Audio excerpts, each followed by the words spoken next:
My next guest says China's social networking valuations are getting a bit frothy, and he is no stranger to investing in technology. Famed venture capitalist and founder of the firm DCM, Dixon Doll, manages $2 billion in venture capital, including a $430 million fund raised just last year to invest in the U.S.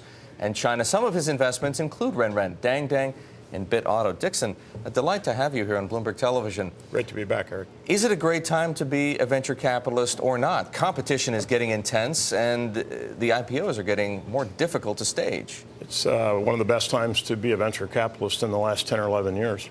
Okay, so things weren't so good a few years ago. Let's talk, though, about Renren. You are an investor in Renren, and what it says about Chinese tech startups and the prospects that they offer investors. When you say frothy, do you mean that we're at the point yet where people should begin to be cautious about investing in those companies?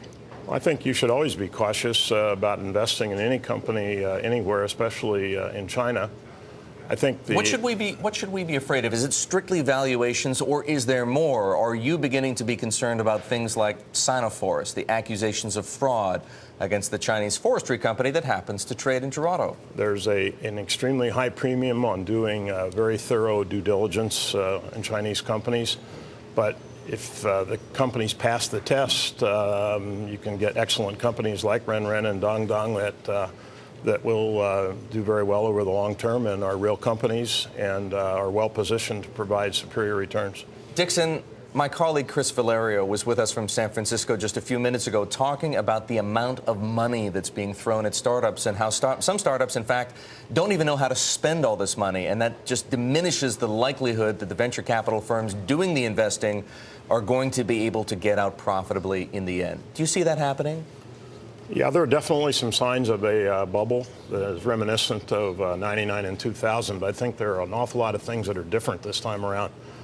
What, for example? What are some of the key differences? I think the bubble that we're starting to see right now is very sector specific. It's, for example, confined to the deals companies like Groupon, et cetera, social networking and media, and mobile apps, just to cite some examples. A number of other sectors are completely unaffected, like storage, semiconductors, cloud computing, and things like that. So it's kind of bimodal, I think, is the way we look at it. That's an interesting point. Are we to take from that, then, the notion that maybe social networking with Groupon and Zynga and Facebook yet to come in the IPO market is getting much more difficult to put a fair valuation on? I think that's a reasonable observation, yes. Are they overvalued yet, or is it just the prospect of overvaluation? When you look at Facebook trading at $70 billion in the private market, does that feel to you too rich? I think Facebook is a very real company, and you can have a debate about whether its fair market value should be $75 billion or $50 billion or $25, but it's pretty clear that if you look at the long run here, Facebook will do very well. It has 600 million users all over the world, and a lot of growth still to come. And a very, very high bar to clear when it comes to competing with Facebook. People have said that's not the case so much with Groupon. Do you agree that Groupon is a much easier company to compete with? Groupon, I think, is more more commodity-like. There's literally dozens, if not hundreds, of competitors all over the world trying to offer variations of the Groupon model. Let's talk for a moment about a company that isn't about to IPO, but may at some point. It's one we've talked about a great deal, LightSquare. This is the 4G wireless network being built by the hedge fund manager, Phil Falcone. So many concerns have been raised about whether LightSquare is for real, whether it can finance itself, whether or not it's going to interfere with the GPS systems and be prohibited by the FCC, for example, from actually coming to life. They've signed a deal with Sprint. They say that they're sorting out their GPS issues. Do you think this thing is for real? I definitely think it's for real.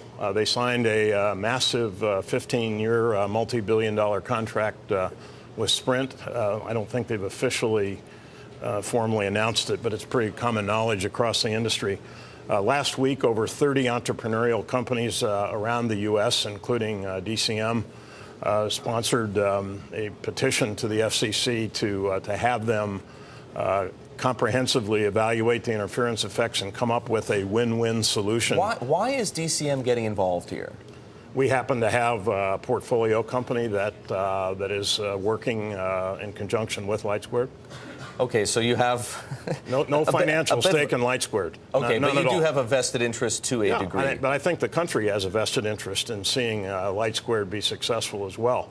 You look at if the AT&T T-Mobile merger goes through, that eliminates one of the top competitors in the telecom space.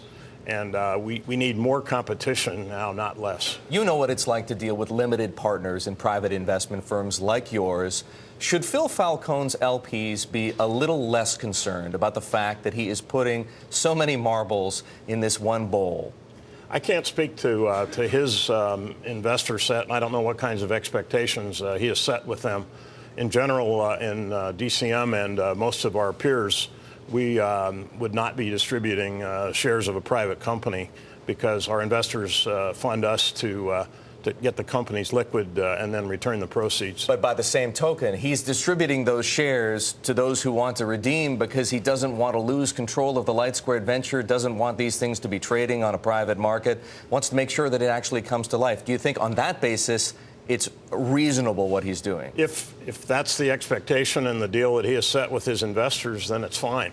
Well, that is the key question, I guess, in the minds. Right. What expectations have been set? What are they looking forward to? Dixon, great to have you here. Thank you. On In the Loop and Bloomberg Television. Yes. Dixon Doll of DCM.